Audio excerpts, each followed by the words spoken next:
नमस्कार। आइए शुरू करते हैं आज की ऑनलाइन क्लास। और आज हम पढ़ेंगे ध्वनि कविता जो कि सूर्यकांत त्रिपाठी निराला द्वारा रचित है। और ये जो वीडियो है कक्षा 8 के विद्यार्थियों के लिए है।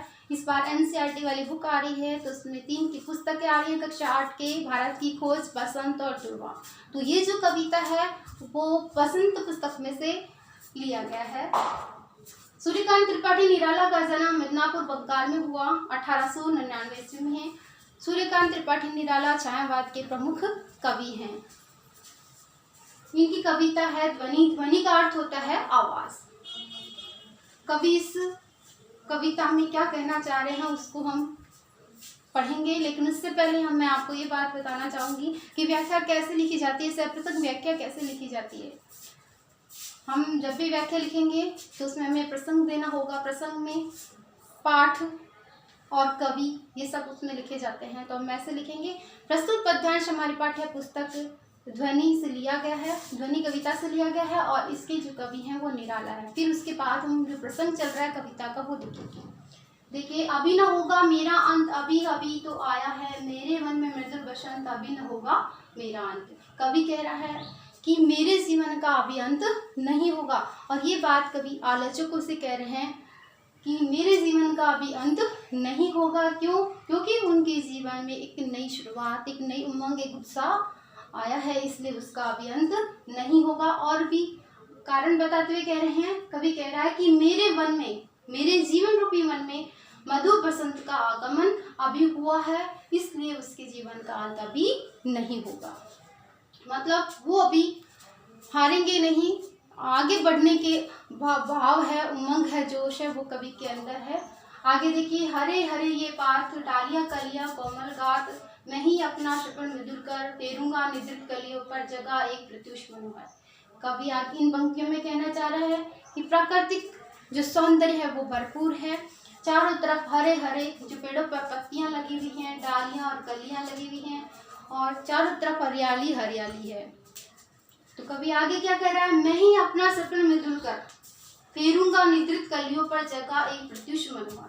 कवि कह रहा है कि मैं अपना जो मृदु स्वप्न है, स्वप्न क्या है कि जो निराश लोग हैं उनको जगाना। तो इसमें ये कह रहे हैं कवि कि निद्रित कलियां, निद्रित यानी होता है सोई हुई, तो जो सोई हुई कलियां हैं पेड़ों पर, चारों तरफ हरियाली है, लेकिन जो कलियां हैं वो सोई हुई है। सोई हुई कलियां किनको कहा है? जो व्यक्ति निराश है, उत्साह से रही है, हार मान चुके हैं, उनको कवि ने निद्रित कलियां कहा है। तो जिस प्रकार प्रत्युष यानी प्रातःकाल होने पर चारों तरफ मनोहर वातावरण छा जाता है, एक चमक आ जाती है पेड़ पौधों पर, तो वैसे ही कवि कहना चाह रहा है कि मैं अपनी सूर्य रूपी प्रेरणा के द्वारा इन निराश सोए हुए कलियों को वापस जगाऊंगा, उनको जागृत करूंगा, जिससे वो अपनी निराशा को छोड़कर आगे बढ़े। देखिए, पुष्प पुष्पे तंद्रालस लालसा खींच लूंगा मैं, अपने नव जीवन का अमृत से हर्ष शीश दूंगा मैं।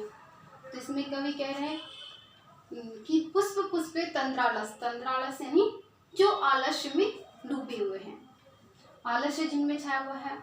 तो कवि कह रहे हैं कि मैं पुष्प में जो कि आलस्यता छाई हुई है उनको मैं खींच लूंगा और अपने नव जीवन का अमृत से हर्ष सींच दूंगा।